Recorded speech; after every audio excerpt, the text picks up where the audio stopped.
chers collègues. Donc nous accueillons Monsieur Robert Namias, journaliste et écrivain. C'est bien sûr au titre de vos fonctions à la direction de l'information de TF1 que de 1996 à 2008 et auparavant comme directeur de la rédaction de 92 à 96 que nous souhaitions vous entendre aujourd'hui.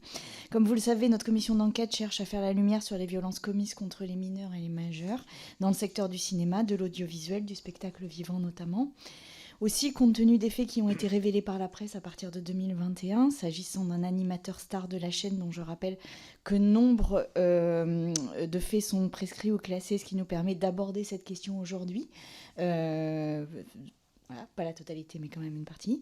Il nous a semblé pertinent de vous donner la parole afin que vous puissiez éclairer les membres de la commission sur les conditions qui, à l'époque, auraient permis à la direction de la chaîne de fermer les yeux sur de tels agissements. Est-il réellement possible que la direction de la chaîne n'ait jamais rien su de ces faits qui apparaissent, hélas, relativement nombreux ? Certains témoignages de victimes laissent en effet entendre que des membres de la direction de TF1, dont vous-même, pour l'une de ces agressions, ont bel et bien été informés de certains de ces faits. Il ne s'agit nullement pour nous de nous substituer à la justice pénale, que ce soit très clair, mais bien de comprendre comment le silence a pu perdurer aussi longtemps, et avec lui les violences présumées commises par ce présentateur. Je rappelle que cette audition, on parle de Patrick Poivre d'Arvor, que ce soit clair. Je rappelle que cette audition est ouverte à la presse et qu'elle est retransmise en direct sur le site de l'Assemblée nationale.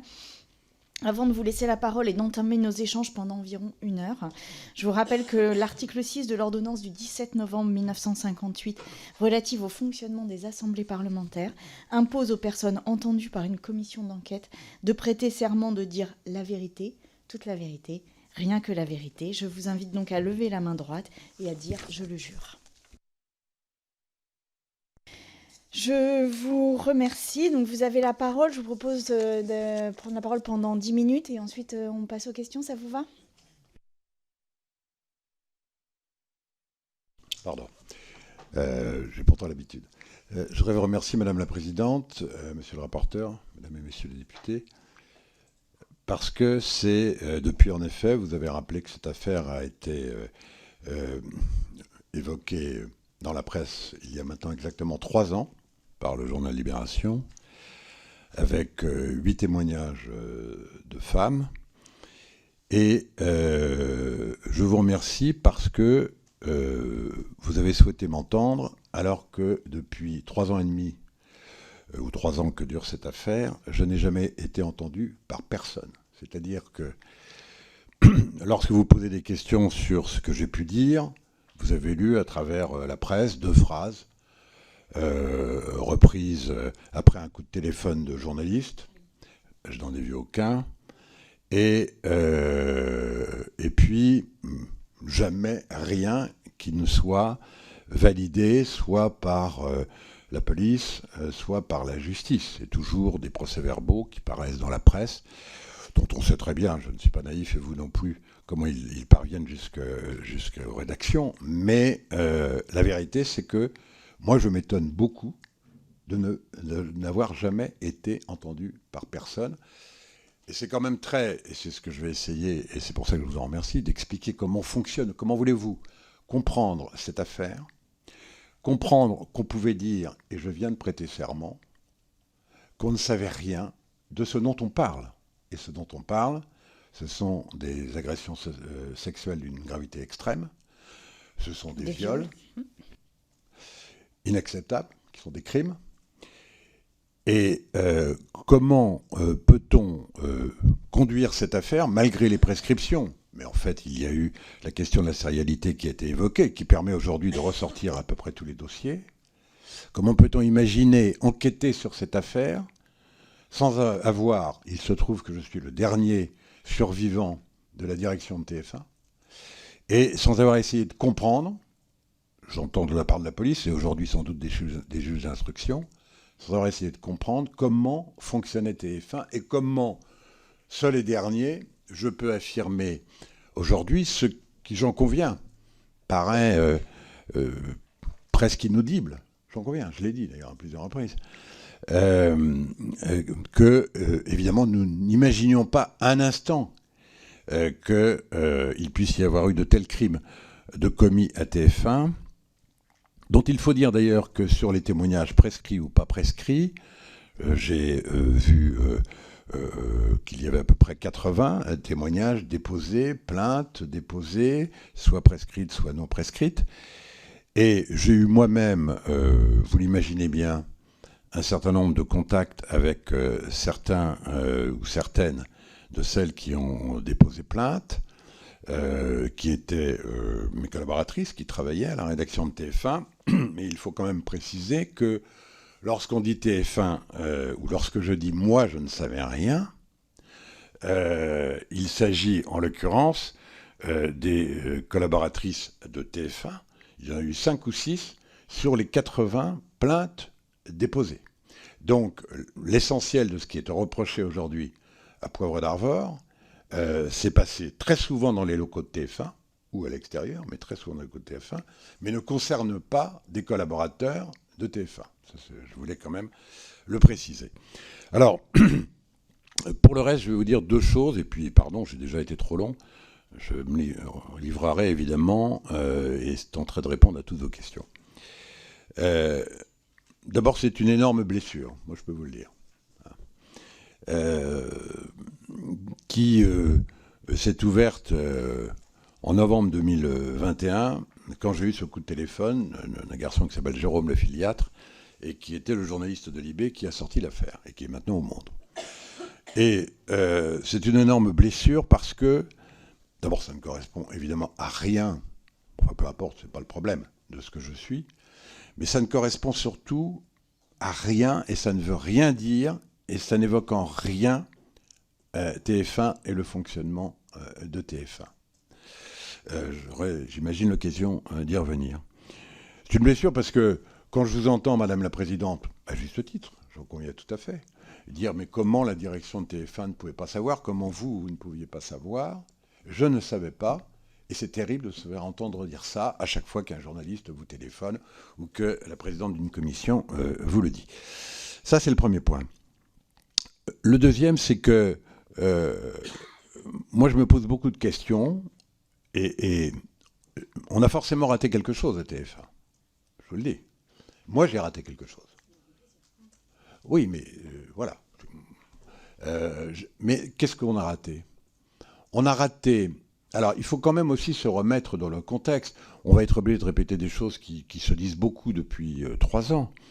Le contexte n'était absolument pas le même sur, effectivement, le regard que l'on avait sur ce qu'on appelle la drague, les dragues lourdes, les propos sexistes, machistes, etc.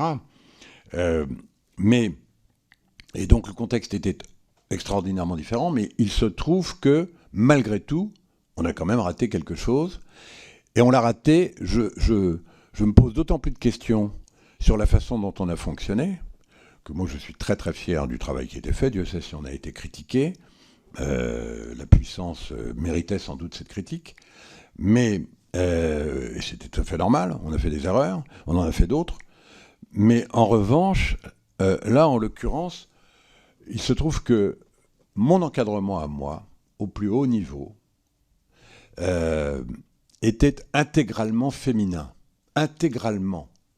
Ma plus proche collaboratrice, la directrice des reportages, qui est au quotidien dans la rédaction, c'est pour ça que je dis il faut comprendre comment fonctionnait la rédaction. Moi, j'ai passé ma vie dans la rédaction. Les gens me venaient me voir en permanence. Je bavardais avec 30 ou 40 collaborateurs tous les jours sur leur travail, leur vie, y compris leur vie personnelle, d'ailleurs, quand ils voulaient bien m'en parler. Bon. Et ma plus proche collaboratrice, Catherine Nel, était directrice des reportages. Elle avait succédé à un garçon qui s'appelait Claude Carré. Et avant qu'elle ne soit la directrice des reportages, elle était la rédactrice en chef du 13h. Les deux rédacteurs en chef du 20h et du 13h étaient des femmes. Geneviève Gallet pour le 20h de Poivre d'Arvor. Et donc, pendant très longtemps, il y a eu plusieurs collaboratrices, plusieurs femmes qui ont été rédactrices en chef du 13h, dont Catherine Nel. Et la structure de la rédaction, qui était composée de 6 chefs d'information qui, au quotidien, géraient les commandes de reportage, la fabrication de reportages, en fonction des choix éditoriaux que je pouvais faire, toutes étaient des femmes. Toutes. Mais... Donc, je me dis quand même que dans une rédaction où on se parlait tout le temps, où moi, je n'ai jamais dérogé à la règle qui voulait que tous les jeudis, pendant 2 heures, je réunissais les 30 cadres de la rédaction et pouvait y assister qui voulait pour une réunion de communication et de dialogue sur la façon dont fonctionnait la rédaction. Il y a donc quelque chose qui a cloché et pour l'instant, je n'ai toujours pas trouvé quoi, sinon que le mode de fonctionnement dont on parlera de l'époque faisait que celles qui auraient dû parler ont cru qu'elles ne pouvaient pas parler ou qu'elles n'avaient pas envie de parler. Merci, monsieur le rapporteur. Et après, j'aurai évidemment une première question. Oui, merci, Madame la Présidente. J'aimerais revenir, Monsieur Namias, sur des faits qui ont été révélés récemment par le journal Le Monde. Le journal Le Monde nous dit que en 2005, il y a eu un début d'instruction et que M.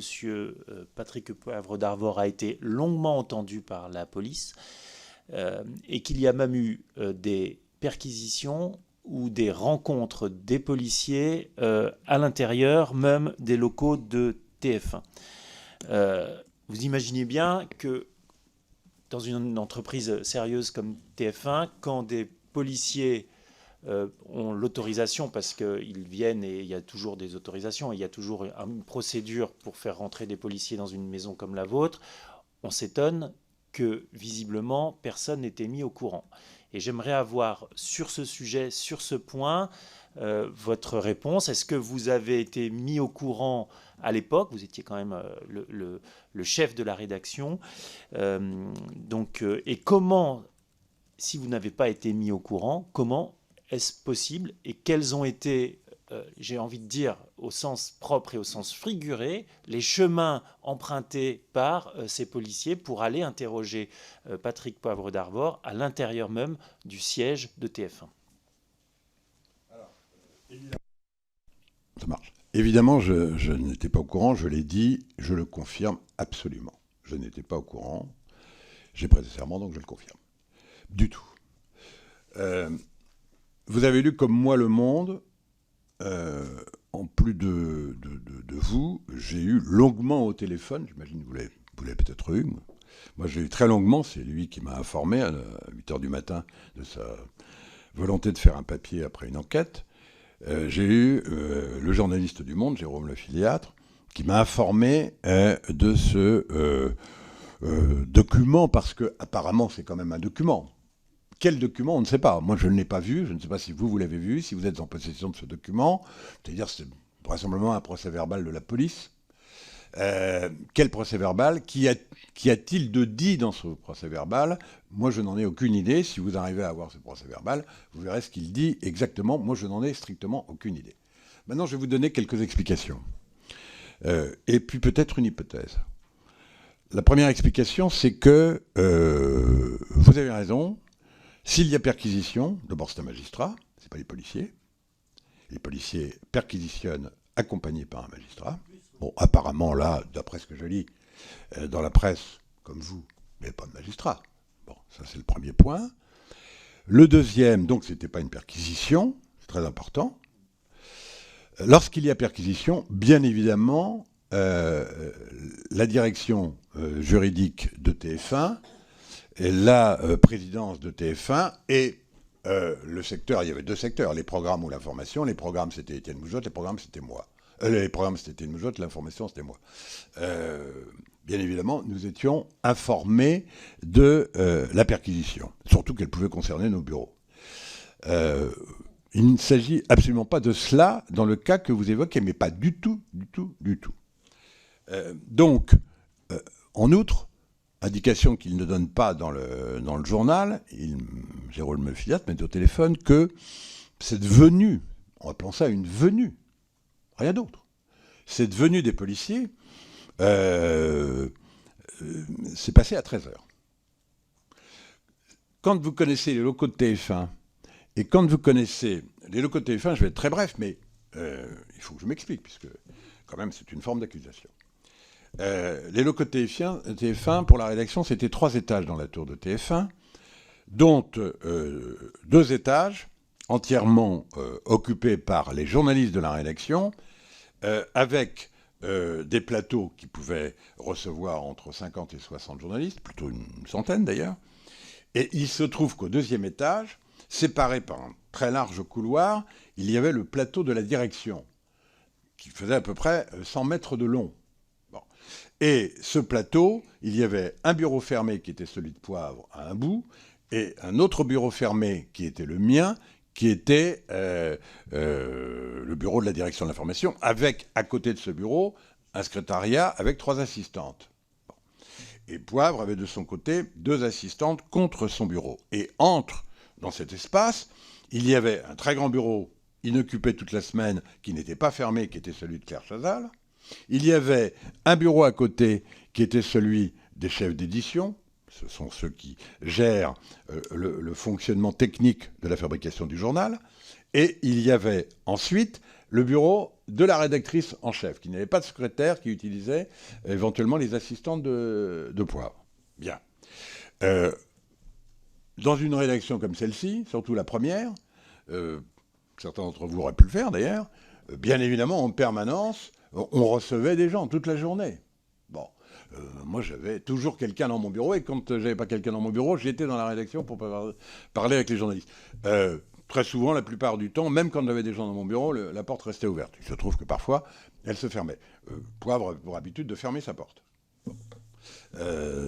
Et il recevait aussi beaucoup de gens, ce qui est tout à fait naturel quand on fait ce métier, et on n'est pas obligé de faire une conférence de presse pour dire qui est dans son bureau et qui on reçoit.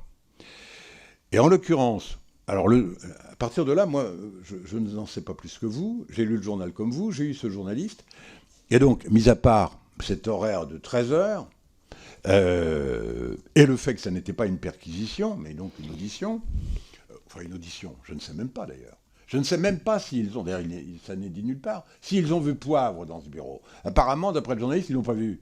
Donc, bon. Mais bon, c'est encore une fois simplement ce qui est dit par un journaliste qui a dû voir un procès-verbal.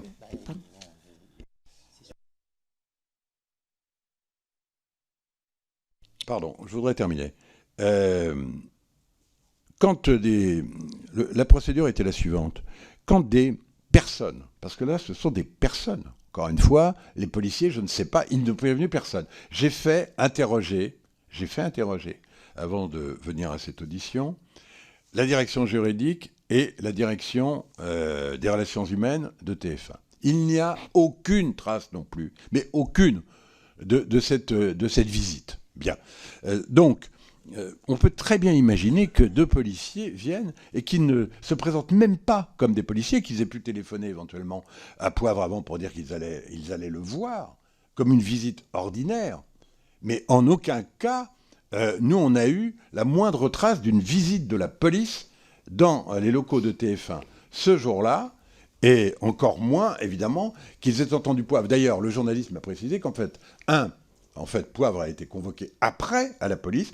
Dans le papier, il est simplement décrit le bureau, et que les assistantes elles-mêmes avaient été convoquées à la police après.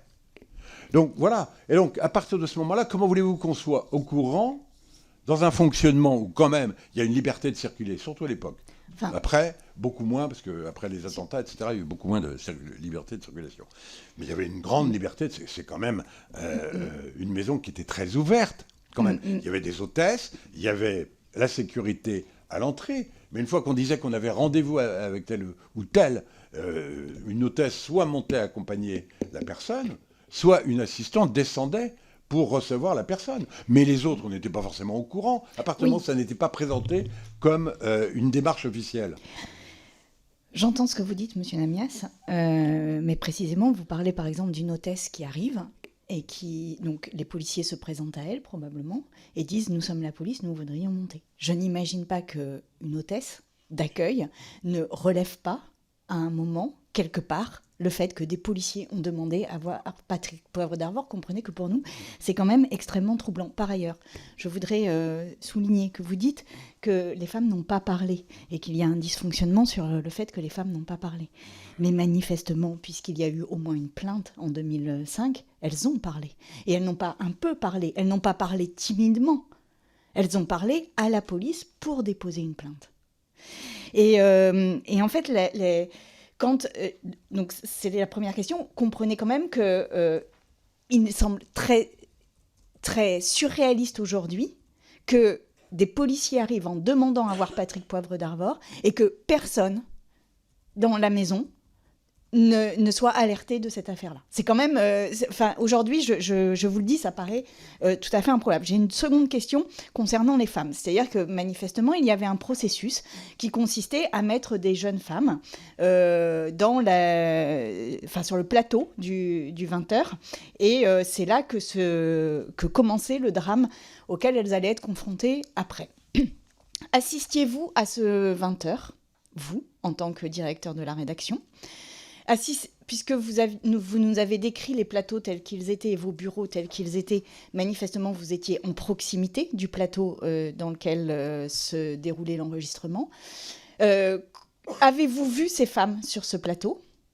Et cela vous a-t-il alerté qu'il y ait toujours une femme présente lors des 20 heures de Poivre d'Arvor ?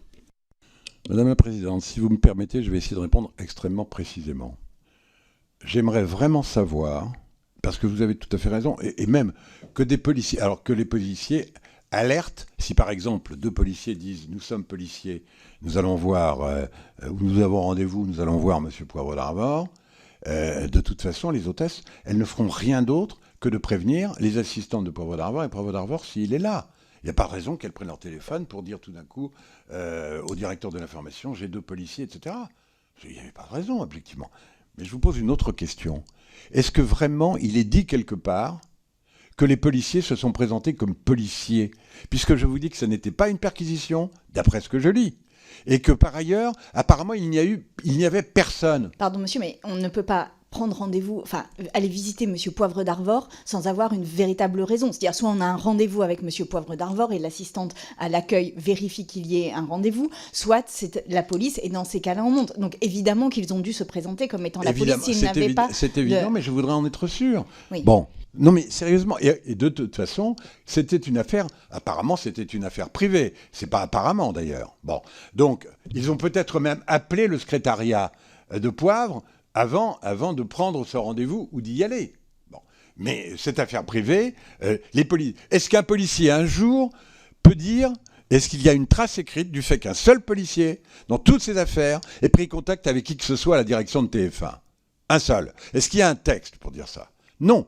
Pour une raison simple, c'est qu'ils ne l'ont jamais fait. Jamais. C'était des affaires privées et ils ne l'ont jamais fait. Ça ne veut pas dire que je ne me pose pas de questions, je vous l'ai dit. Bon, mais encore une fois, rien, je vous dis que je sais que nous sommes inaudibles. Enfin, juste, pardon, ça n'est pas une affaire privée. Enfin, je le pose parce que ça n'est pas une affaire privée dans la mesure où c'est votre salarié dans vos locaux, ça n'est pas une affaire privée. Je me permets quand même de le poser de manière très claire pour que les personnes qui nous écoutent n'aient pas d'ambiguïté, monsieur le rapporteur.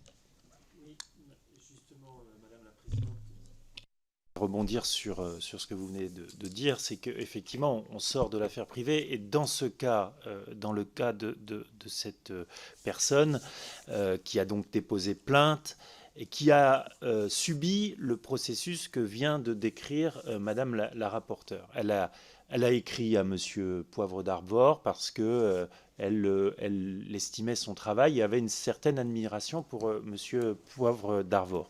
Monsieur Poivre d'Arvor l'a invité à venir assister au journal et suite à cette invitation, il a fait ce que les victimes appellent le coup du plateau. Une fois que le journal était fini, il l'a invité dans son bureau et il l'a violé.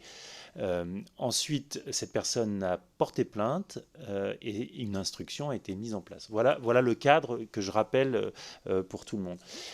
Mais la question de Madame la rapporteure est intéressante. De la présidente, pardon, j'ai oublié que ce coup-ci, je suis le rapporteur et non plus le président. La question de Madame la présidente est importante. Est-ce que vous aviez remarqué le fait que régulièrement, des femmes jeunes, moins jeunes, assistaient, assis dans un coin, aux prestations de Monsieur Patrick Poivre d'Arvor faisant son journal. Autant aussi incroyable que ça vous paraisse, non, pour une raison simple. D'abord, Poivre a présenté le journal pendant 20 ans. On parle, il y en a peut-être eu d'autres, on parle de 70, 80, c'est absolument massif. Sur 20 ans, ça fait 4 par an, dans le cadre, et même pas, parce qu'il y en a eu d'autres qui n'étaient pas dans le cadre de TF1, beaucoup d'autres, dans des hôtels, dans des lieux privés, etc. Et donc, par conséquent, il faut quand même bien comprendre, mais encore une fois, moi, je le dis, il faut quand même essayer de comprendre ce que je dis. Tout à l'heure, vous avez dit, il l'a violée. Pardon, mais je ne suis pas parlementaire, mais je respecte la présomption d'innocence tout en étant absolument convaincu que toutes ces femmes disent vrai. Donc il faut bien être clair. Mais enfin, c'est clair ce que je dis. Mais moi, je ne peux pas dire il l'a violée. Elle dit avoir été violée. Bon, nous sommes d'accord. Bon. Je vais vous expliquer pourquoi je n'étais pas au courant. Pour une raison très simple. Et vous parlez, Madame la Présidente, je n'ai pas terminé la description des locaux de TF1, que beaucoup d'entre vous ici, dans cette maison, ont connu dans le passé, et très souvent. Les locaux dont vous parlez ne sont pas à l'étage de la direction. Alors, la vérité, c'est que les studios de TF1, enfin, moi je suis parti depuis 2008, mais enfin, et beaucoup de choses ont changé. La géographie notamment. Mais il reste que globalement, je crois que le studio du JT n'a pas changé de localisation. Il est toujours au premier étage. Et quand on va au studio de TF1, et même à LCI d'ailleurs, lorsqu'on va au studio de TF1, on passe, après, effectivement, là pour le coup, c'est de présenter, il n'y a plus d'hôtesse salariée de TF1, à l'époque elle l'était, mais il y a un accueil, et on est conduit à travers des couloirs au journal de TF1. Là, je parle non pas de LCI, mais de TF1. Et au premier étage, à aucun moment, on ne passe à proximité d'un bureau de la direction qui, je crois, est toujours, en tout cas c'était mon cas, est toujours au deuxième étage. Bon. Quand je vous dis que... alors ça, c'est le premier point. Vous sur le plateau. Pardon, jamais. Bon, écoutez, alors là, pour le coup, pardon, Madame la Présidente, ça n'est pas du tout le mode de fonctionnement. Bon, voilà. Ni du 13h, ni du 20h. J'étais en régie, et en régie, vous ne voyez pas ce qui se passe sur le plateau. Il faut aussi entendre les choses, pardon. En régie, où on ne voit pas. La prompteuse est face, évidemment, aux journalistes. Et d'après ce que j'ai compris, les jeunes femmes qui étaient invitées par Poivre à venir voir le journal avant d'aller dans son bureau étaient dans un coin derrière la prompteuse, ce qui est absolument invisible de la régie. Donc, les personnes qui étaient invitées par Poivre passaient accueillies vraisemblablement soit par une hôtesse, soit par une assistante. Mais quand il les amenait au bureau, c'était là manifestement, je pense, l'assistante qui allait chercher la personne qui était dans le studio.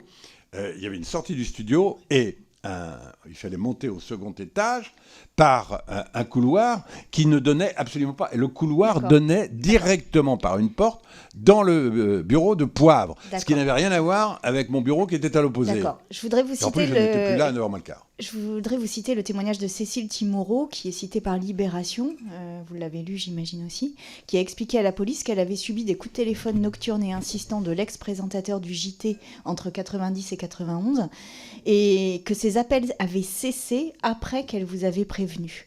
Et elle dit vous avoir raconté l'agression sexuelle dont elle a été victime au domicile de Poivre, d'Arvor, et vous auriez répondu « il fait chier, je m'en occupe ». Ailleurs, Cécile Timorot écrit « J'appréciais Robert Namias, directeur de la rédaction. Nous étions arrivés ensemble à l'émission du Petit Matin à TF1. Il voulait féminiser la rédaction, ce que vous avez confirmé à l'oral, et m'a promu durant ma carrière. Lui n'a jamais eu de comportement déplacé. Je lui ai parlé de ce qui s'était passé avec PPDA.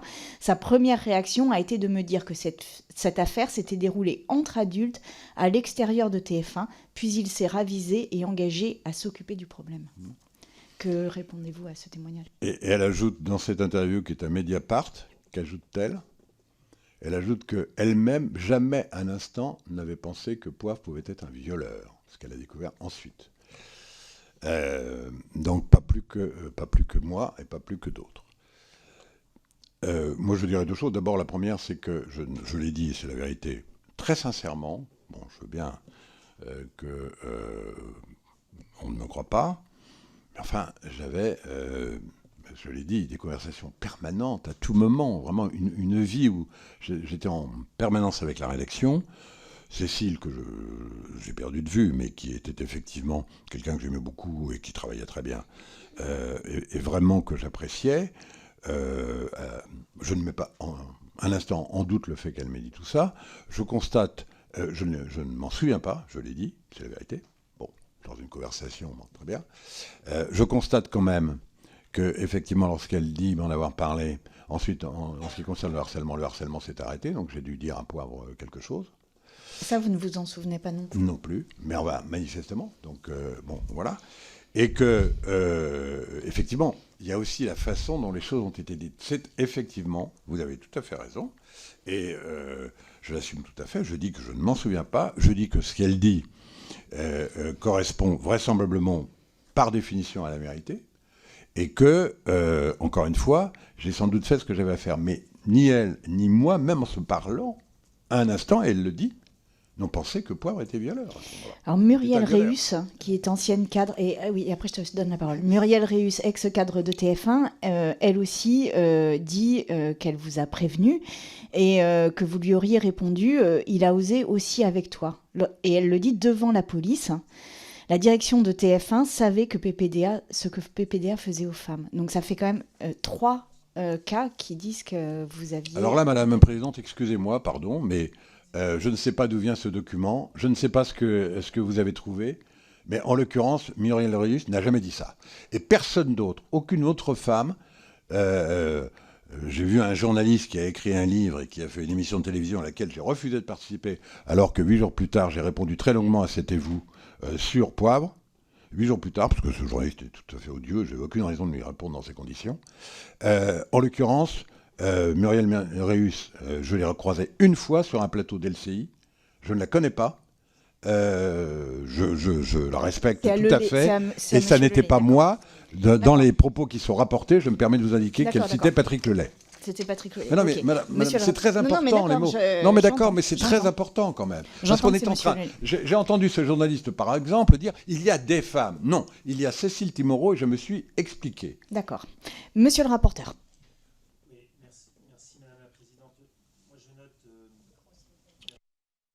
Merci, Monsieur Namias.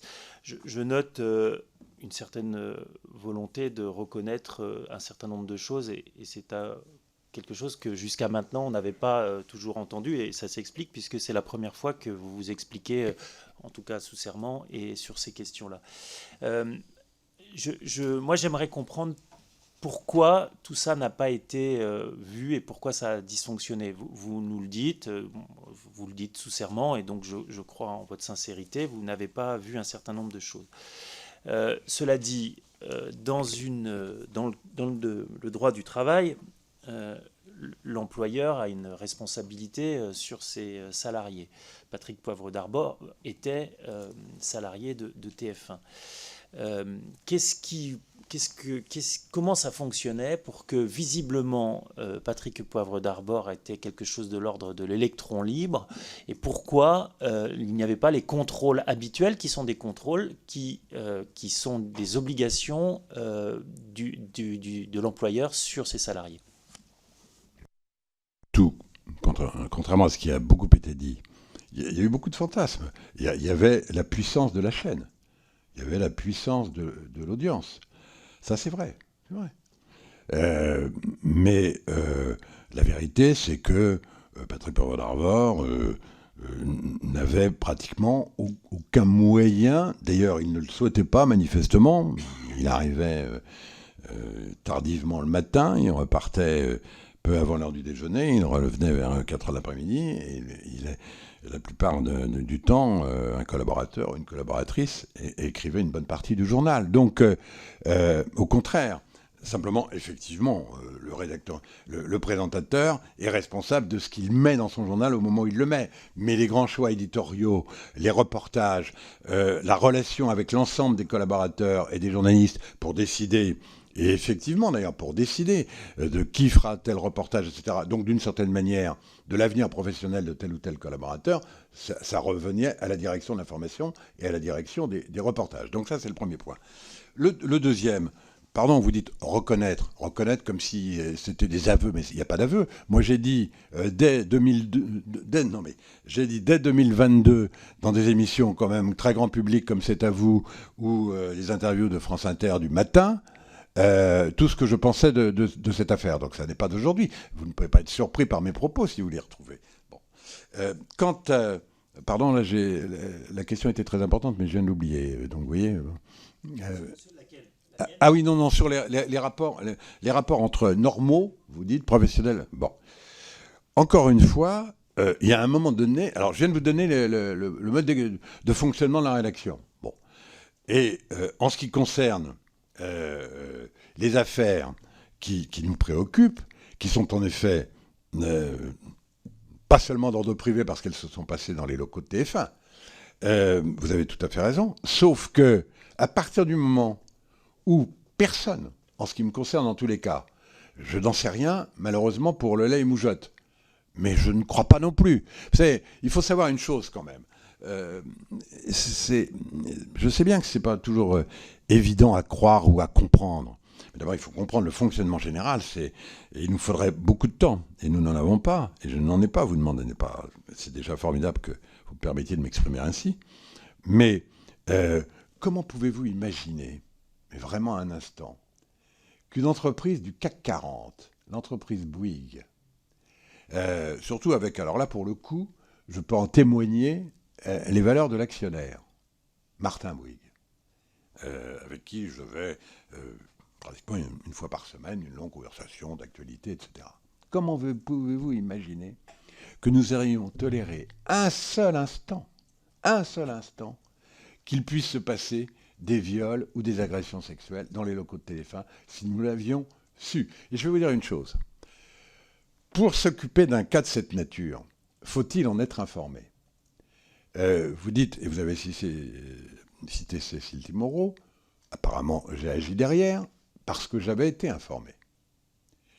En l'occurrence, pour ce qui concerne les viols et les agressions sexuelles, moi, je n'ai jamais été informé de rien. Je ne peux pas parler pour les autres, sinon que j'ai vérifié auprès de la DRH et de la direction juridique qu'aucune n'a jamais été informée de quoi que ce soit. Et je vais vous dire une chose.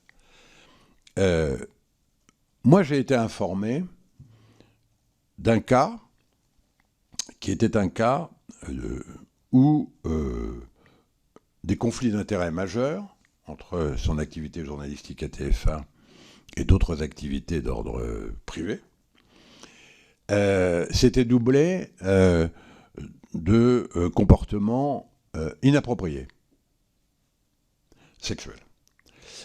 Comportements. Bon, main sur les genoux, des monteuses, etc.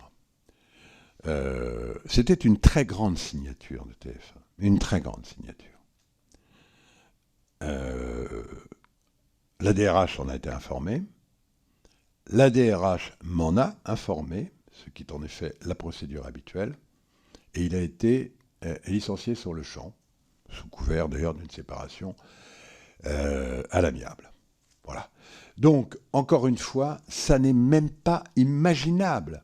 Et Poivre d'Arvor ou pas Poivre d'Arvor, si nous avions eu la moindre conviction rapportée par des propos identifiés qu'il y avait eu agression sexuelle ou viol à TF1, mais il aurait dû quitter immédiatement l'entreprise.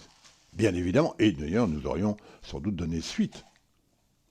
Merci. Une dernière question et après on passe à la salle, enfin aux autres députés présents, pardon. Vas-y. Oui, justement, vous nous avez parlé de cas qui ont existé, sur lesquels vous avez pris des sanctions.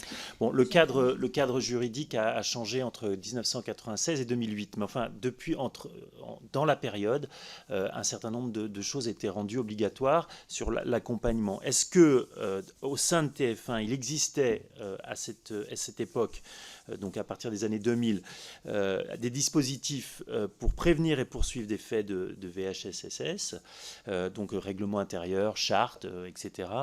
Existait-il à l'époque un protocole de prise en charge des cas de signalement qui, à partir de, je crois que c'est des années 2000, est devenu obligatoire dans toutes les entreprises.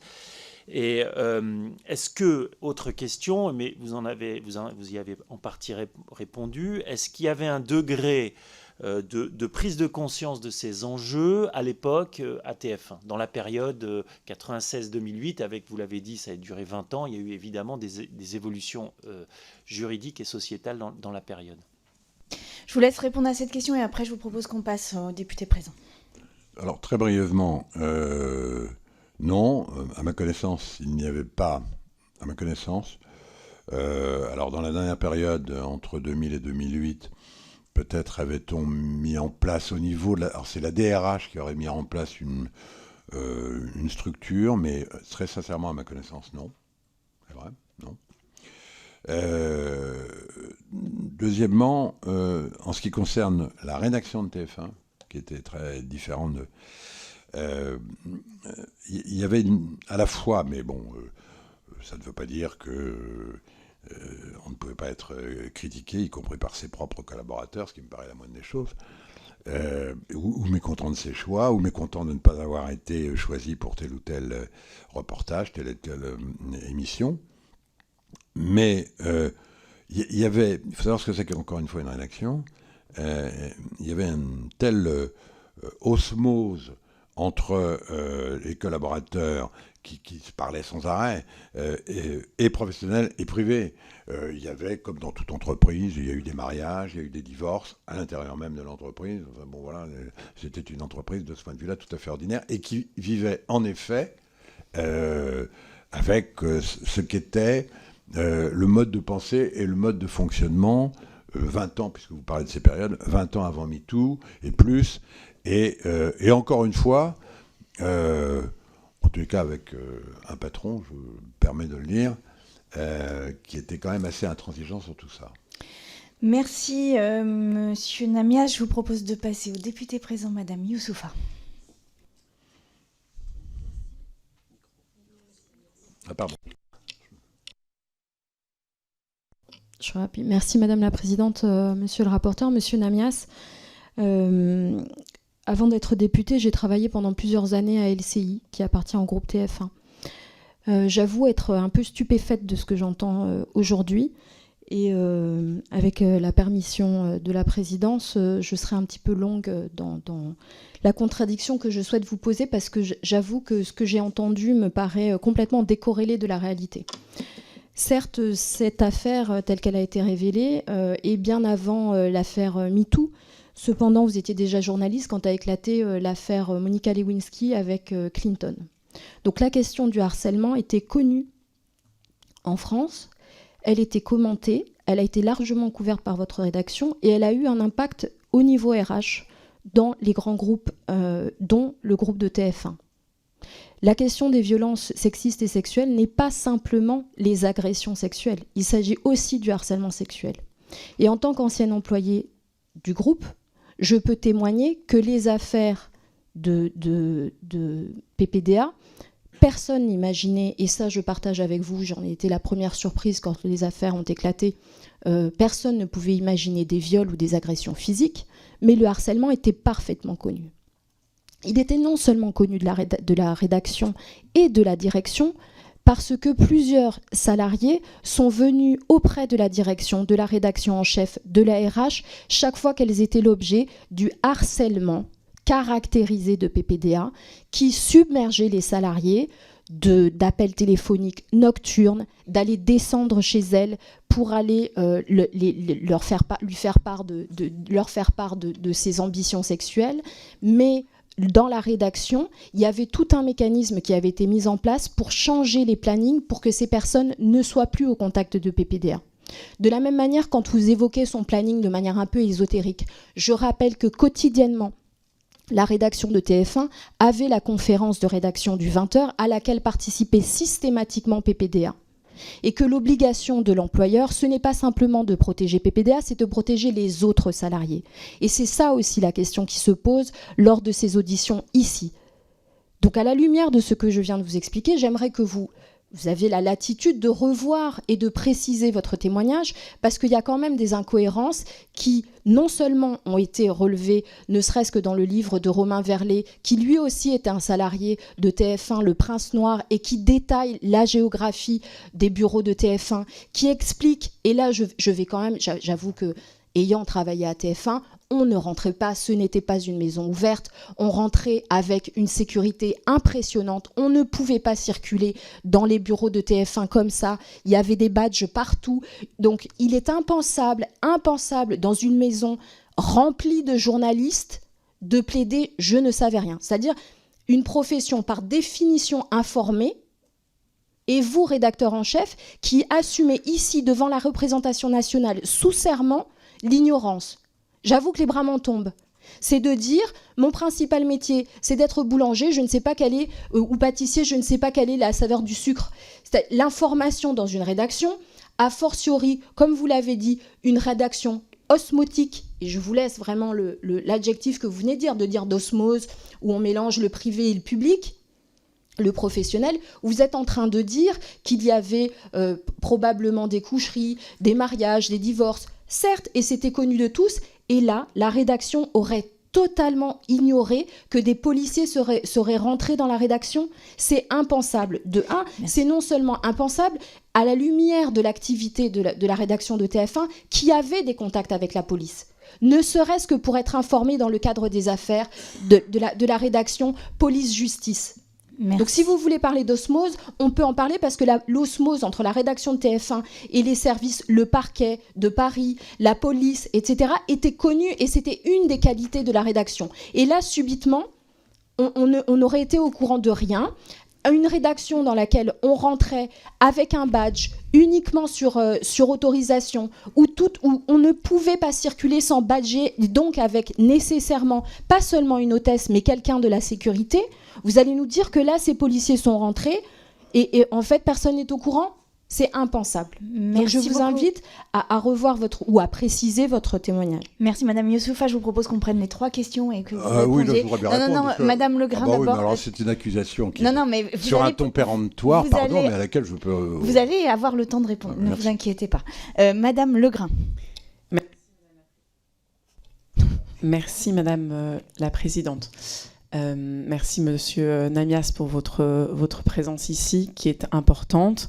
Je comprends que vous puissiez avoir le sentiment de subir des accusations. Ici, on n'est pas dans un tribunal, mais nous, à l'Assemblée nationale, on a aussi cette responsabilité d'essayer de faire la lumière sur ce qui se passe et sur ce qu'on doit mettre en œuvre. Donc moi, je comprends les remarques qui sont faites par ma collègue là et l'étonnement qu'elle a. Et je le partage. Je partage aussi l'étonnement de Madame la Présidente. Je vais essayer de repartir de choses que vous nous avez dites. Vous nous dites que vous ne vous souvenez pas, par exemple, avoir dit « il fait chier » et ensuite avoir agi auprès de Patrick Poivre d'Arvor pour lui faire cesser les messages téléphoniques répétés qu'il avait. Vous dites que vous ne vous en souvenez pas, mais vous semblez considérer que c'était possible que vous l'ayez fait, que vous ayez agi à ce moment-là. Alors moi, la question que je me pose, c'est à ce moment-là, et vous dites aussi que vous ne pouviez pas imaginer que c'était un violeur. Et moi, j'essaye de comprendre dans quel cadre de pensée on est à ce moment-là et de compréhension des obligations dans le cadre du droit du travail et des obligations de façon générale dans le cadre de la loi. C'est-à-dire, à l'époque, est-ce que vous considérez que vous étiez dans l'incapacité de qualifier des faits de messages répétés à caractère sexuel comme du harcèlement sexuel ? Et est-ce que vous pensez qu'à l'époque, vous étiez aussi dans l'incapacité de vous dire que quelqu'un qui avait ce genre de comportement pouvait, dans la logique du continuum des violences, éventuellement être l'auteur de violences sexuelles plus graves ? Je vous remercie.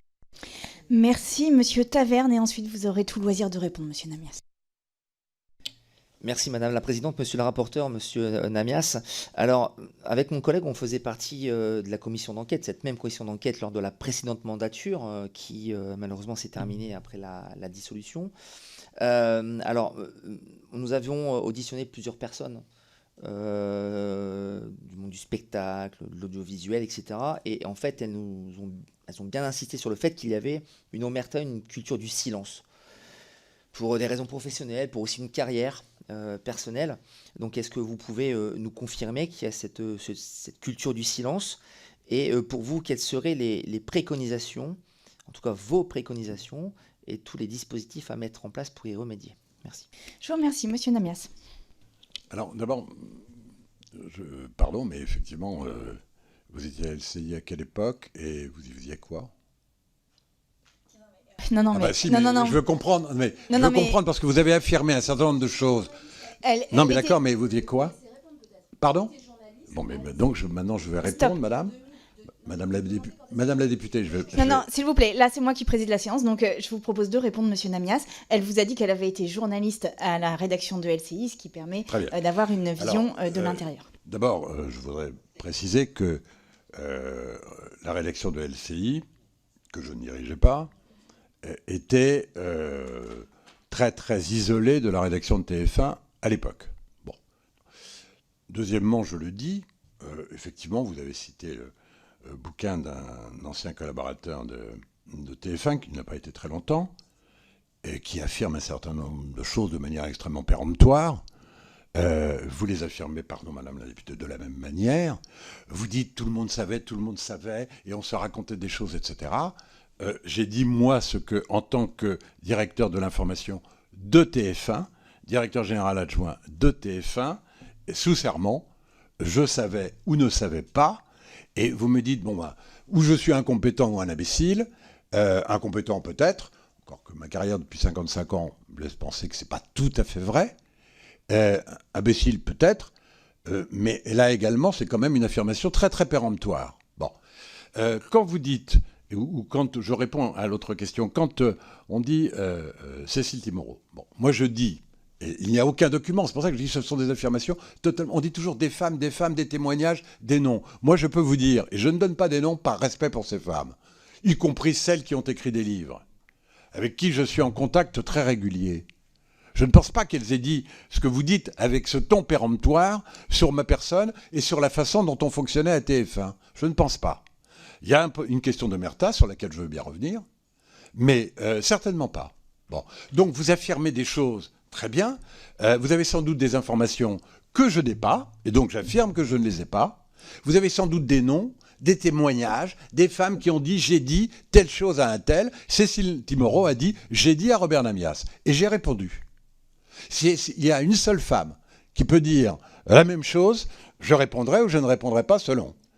Mais en tous les cas, en l'occurrence là, c'est vraiment un flot d'affirmations sur la façon dont on vivait à TF1 qui n'est pas LCI. Pas du tout. Et à l'époque, aujourd'hui c'est beaucoup plus... c'est lié, c'est la même direction générale, etc. Ça n'était pas le cas. Il y avait un directeur général de LCI, il y avait une maison qui était totalement isolée de la rédaction de TF1. Alors on pouvait très bien se rencontrer, n'importe qui a le droit de se rencontrer n'importe comment, dans les couloirs, à la cantine, etc. Ça n'était pas le plus fréquent. Moi, je peux vous donner le nom de dizaines de collaborateurs que je n'ai pas vus depuis 15 ans ou 20 ans, et dont je suis sûr qu'ils vous diront exactement le contraire de ce que vous venez de dire. Sur notamment le tout le monde s'en parlait, tout le monde savait, etc. Bon. Et donc, ça ne veut pas dire qu'effectivement, il n'y a pas eu une question d'omerta. Ça, c'est vrai. Ça, c'est certainement vrai. Je le constate puisque personne m'en a parlé. C'est bien ce qu'on appelle de l'omerta. Bon.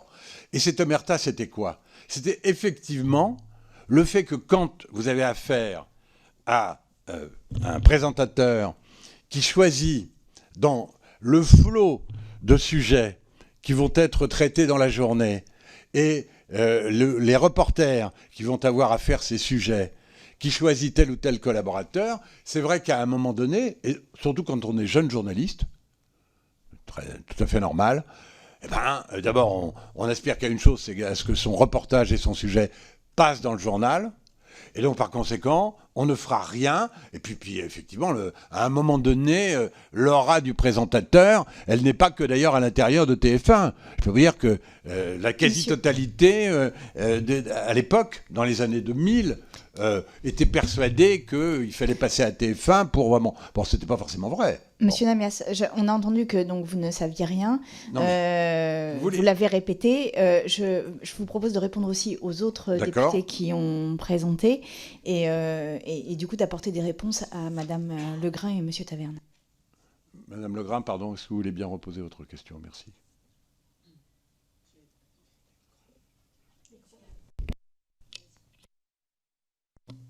Je vais essayer de faire bref. Qu'est-ce qu'il vous manquait à l'époque pour que des accusations de messages répétés à caractère sexuel soient caractérisées comme du harcèlement ou... je t'avais pardonné la parole, pardon, mais c'était juste pour que vous puissiez répondre à Madame Legrain, mais parce que vous ne vous souvenez plus de sa question, c'est ça? Donc vas-y, répète la question. Ouais. J'essaye de faire vraiment plus vite. Voilà, qu'est-ce qui vous manquait? Qu'est-ce qui faisait que vous ne pouviez pas à ce moment-là être alerté sur le fait que c'était potentiellement des faits de harcèlement sexuel, c'est-à-dire condamnable, et que potentiellement cela pouvait témoigner, cela pouvait pointer également vers d'autres types de violences. Voilà. Et Monsieur Taverne vous demandait quelles préconisations vous auriez pour améliorer la situation aujourd'hui. Merci Madame la Présidente. Alors d'abord, très sincèrement, puisqu'on tourne autour du témoignage de Cécile, encore une fois, je ne doute pas un quart d'instant que tout se soit passé comme elle le dit, mais par contre, le contenu même, est-ce qu'elle m'a décrit, est-ce qu'elle m'a dit « il m'emmerde au téléphone sans arrêt la nuit, etc., il faut que ça s'arrête », ou est-ce qu'elle m'a décrit des propos de nature, puisque vous me demandiez à partir de quel moment le harcèlement sexuel pouvait être considéré comme quelque chose qui ressemble même à une espèce d'agression sexuelle, voire de viol, et donc à partir de quel moment on devrait intervenir. Bon, très sincèrement, il faut aussi quand même se poser en toute honnêteté la question de savoir comment les choses sont dites. J'ai eu d'autres cas de harcèlement qui n'étaient pas sexuels, etc., sur lesquels je suis intervenu, mais les choses étaient dites clairement. Là, en l'occurrence, je ne sais pas. Bon, ce qui est sûr en tous les cas, c'est qu'on a manqué de moyens, mais je le répète, et vraiment, c'est... je comprends même pas qu'on ne l'accepte pas, cette idée, c'est que dans les années 80, 90, voire 2000, on n'avait pas du tout, à titre personnel on pouvait l'avoir, mais on n'avait pas du tout la même approche de ces questions de harcèlement sexuel qu'aujourd'hui. Vous dites par exemple, vous avez parlé de l'affaire, de l'affaire Clinton. Mais est-ce que c'était un harcèlement sexuel ou est-ce que c'était le fait qu'un président des États-Unis avait des rapports sexuels avec l'une de ses collaboratrices, assistante lointaine, dans son bureau? C'est pas du tout la même chose, mais c'était pas forcément du harcèlement, et ça pouvait être tout à fait consenti. Donc déjà, vous me dites, oui, quand je disais, pardon, mais le ton péremptoire pour me dire, vous saviez, etc., et vous qui aviez traité l'affaire Clinton, l'affaire Clinton, vous la présentez déjà comme quelque chose qui n'est pas du tout forcément la réalité de ce qu'était l'affaire Clinton. Ce que vous dit Madame Youssoufa, et pardon de faire son porte-voix, c'est qu'en fait, il y a eu donc, ce qu'elle décrit, et je reprends les propos qui ont été tenus, c'est qu'il inondait les personnels de TF1 de messages et que les RH avaient réorganisé les plannings pour ne pas les croiser, ce qui quand même constitue un acte. Vous disiez tout à l'heure que vous aviez interrogé les RH qui n'avaient aucune espèce de connaissance des faits. Là, il y a véritablement une question. Monsieur le rapporteur. Oui, bon... Je vais quand même dire que, pardon, la RH ne s'est jamais occupée des plannings de la rédaction de TF1. Bon, il y a des instructions en cours. Il y a des instructions en cours, et durant ces instructions, des choses seront constatées. Moi, en tant que rapporteur de cette commission d'enquête, ça ne m'intéresse pas de faire le juge d'instruction ni le procureur. Non, pas moi, monsieur Namias. Et donc, à ce titre, moi, ce qui m'intéresse, c'est de comprendre ce système et ce moment de l'histoire de cette chaîne, parce que, effectivement, et quelque part, je vous donne gré de ce fait, les mœurs, la vision de la société a changé, et 2, le code du travail et le code pénal se sont transformés. Il n'est pas le même depuis 1996, il a changé, et à partir de 2002, pour le Code du travail, et 2010, revu, il me semble, pour le Code du pénal, les choses ont évolué. Cela dit, moi j'aimerais revenir sur cette idée d'omerta. Et je comprends, et il y a quelque chose qui est extrêmement troublant, parce que prenons un exemple, qui sont des exemples qui ont été sourcés, et personne ne remet en cause, ni vous, la parole des victimes. Comment on peut imaginer que dans des bâtiments comme TF1, qui sont des bâtiments sérieux, il puisse se produire des viols nuitamment, sans qu'un jour personne ne croise, n'entende des bruits, des agissements? C'est une question que je me pose, c'est comment est-ce possible? Parce que on minimise à 70, ce qui est déjà massif, c'est du viol massif, sériel. L'enquête le dira. Mais donc on peut imaginer que c'était fréquent. Et comment jamais personne, une assistante de M. Poivre d'Arvor, un journaliste qui traînait dans la rédaction, n'ait pu entendre cela? Moi, c'est ça que je veux entendre. Et après, on laissera la justice faire son travail sur les faits que vous avez donnés et sur les accusations diverses et variées qui sont faites. Merci, parce que nous, ici, nous nous posons la question évidemment de la responsabilité pour essayer aussi de trouver les réponses législatives qui conviennent. Hein. Donc, je replace le cadre. Alors, vous n'avez toujours pas répondu à Monsieur Taverne, mais je vais donner la parole à Madame Bourvois et peut-être à Madame Youssoufa si vous vouliez répondre. Et après, je vous propose qu'on en arrête là. Ce sera frustrant, mais on en arrête là. OK ? Oui, merci Madame la Présidente, Monsieur le rapporteur, Monsieur Namias. Donc vous l'avez dit à plusieurs reprises, vous n'aviez rien vu, vous n'avez pas été informé, vous n'avez pas du tout de traces de visite de la perquisition des policiers, en expliquant surtout la localisation des bureaux, loin des vôtres, etc. Permettez-moi simplement de dire que c'est assez troublant, c'en est même assez inquiétant dans l'organisation de cette grande entreprise, comme que vous avez dit, du CAC 40, l'entreprise de Martin Bouygues. Voilà, c'est absolument oui, très très inquiétant. Moi, je voulais revenir sur l'atmosphère qui régnait à ce moment-là au sein de votre groupe. J'aimerais que vous me la décriviez. Est-ce que pour vous, la notion culture du viol, c'est-à-dire l'ensemble des comportements qui banalisent, qui excusent et qui justifient les agressions sexuelles, comment maintenant ça peut correspondre à la situation qui a été vécue à l'époque au sein de votre groupe? J'aimerais bien avoir votre avis sur cette notion. Merci. Merci. Madame Youssoufa, vous vouliez reposer une question? Oui, merci Madame la Présidente. Rapide, s'il vous plaît. Oui, pour précision. La rédaction de LCI, parce que je pense que, je vous rappelle une nouvelle fois, vous êtes sous serment et vous avez un devoir de précision. Contrairement à ce que vous avez affirmé, la rédaction de LCI et la rédaction de TF1 avaient des services en commun. À l'époque, vous ne dirigiez pas la rédaction de LCI, certes, mais vous aviez des journalistes qui travaillaient et des opérateurs tels que les services d'infographie ou de supervision des échanges internationaux, c'est-à-dire les images que l'on recevait par les agences qui travaillaient pour les deux rédactions. Donc, ce que vous dites est faux. Les locaux étaient partagés.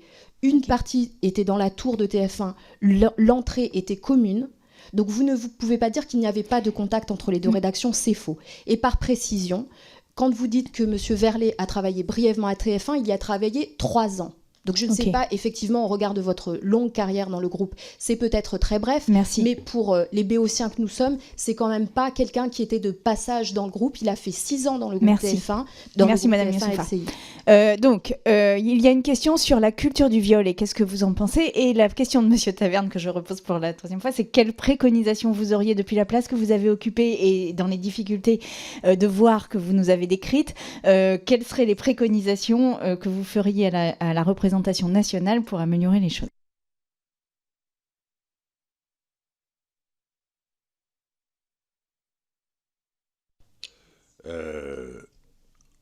La culture du viol, mais c'est même pas imaginable, madame. Mais même pas imaginable. Comment peut-on dire qu'on avait la culture du viol, qu'une entreprise aurait la culture du viol ou que des collaborateurs auraient cette culture? Il y a un collaborateur qui est en cause. On rappelle quand même que sur la totalité Encore une fois, on peut nous reprocher beaucoup de choses. On peut même... Pardon, monsieur, juste une précision. Ce qu'on appelle la culture du viol, ça n'est pas le fait que l'entreprise ait une culture du viol. C'est le fait que la culture du viol, c'est qu'on ne perçoit pas les signaux faibles qui sont envoyés quand il y a des violences vis-à-vis des femmes. Oui, et qu'en ça, fait, il y a un continuum ce terme, de violence. Madame, je ne suis pas certain. Il faudrait retrouver peut-être des documents qui affirmeraient ce que je vais dire, mais je ne suis pas certain. Ce terme, on l'emploie aujourd'hui, à travers, en effet, des signaux faibles qui, effectivement, font parler de culture du viol. Mais la vérité, c'est on parle de ce qui s'est passé il y a 20 ou 30 ans.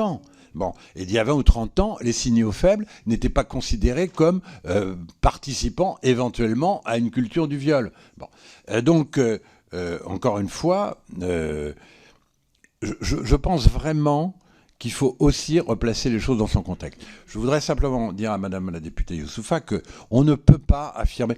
il ne s'agissait pas de journalistes, les services communs. Il n'y avait pas de service journalistique en commun et rédactionnel. C'était de l'appui rédactionnel à l'infographie, notamment. C'est ce qu'on appelle de l'appui rédactionnel. Quant à Romain Verlet, moi, très sincèrement, je ne sais pas de quelle époque il a été. Je crois l'avoir croisé quelques fois dans la rédaction de TF1. Moi, j'en suis parti en 2008. Je sais que nous nous sommes croisés, mais ça s'est à peu près arrêté là. Bon, voilà. En ce qui concerne les propositions que on peut faire, il y en a une d'évidence, c'est qu'il faut trouver les moyens. Alors, ça ne peut pas être tout à fait des moyens anonymes, parce que par définition, si la DRH d'une entreprise, quelle qu'elle soit, une rédaction en particulier, doit se saisir d'une question de harcèlement sexuel ou de viol, il faut trouver un moyen que toutes les collaboratrices, sans exception, se sentent en sécurité pour pouvoir en parler. Pas forcément. Moi, j'aurais trouvé très normal que...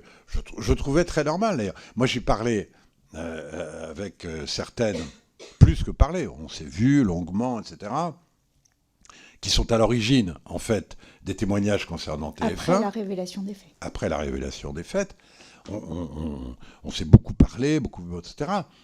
C'est la première chose que j'aurais dit. J'aurais dit, mais de toute façon, tu ne m'as rien dit. Tu ne m'en as jamais parlé. Et j'avais l'impression que, quand même, on était assez proches, etc. Bon, voilà. Et elle me dit, mais à l'époque, c'était impossible, quoi. Au-delà même de Poivre, au-delà même de la puissance de Poivre. Et qu'une femme... Peut-être que c'est ça le sujet. C'était il y a 20 ans, et c'est ça le sujet. Hein, et que ça ne peut plus être comme ça, du tout, du tout, du tout. Et il faut... Alors, je pense qu'il doit y avoir un circuit.